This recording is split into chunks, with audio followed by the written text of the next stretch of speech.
Hi everyone, మీ అందరి కోసం fish fry recipe.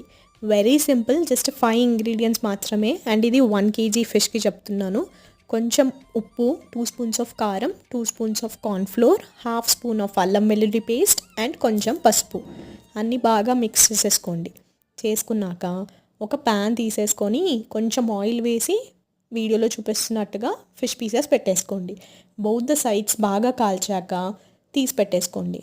అంతే, ఇంకేం లేదు. వెరీ సింపుల్, సాఫ్ట్గా అవుతాయి. నేనైతే ఆగలేక మధ్యలోనే తీసేసుకొని తినేస్తున్నాను. చూడండి అంత సాఫ్ట్గా అయ్యాయి. అండ్ సేమ్ నాకు ఎందుకో అపోలో ఫిష్ టేస్ట్ వచ్చిందనమాట, రెస్టారెంట్లో తినేదానిలాగా. And the next process is పచ్చిమిర్చి వేయించడం. ఇది మా అమ్మమ్మ రెసిపీ అంట, మమ్మీ చెప్పింది. And she wants to try this. కొన్ని పచ్చిమిర్చి తీసేసుకొని ఉప్పు వేసేసుకోండి అండ్ కరివేపాకు వేసుకోండి. It's all done. ఎంత బాగుండేనో మీరు కూడా ట్రై చేసి చెప్పండి.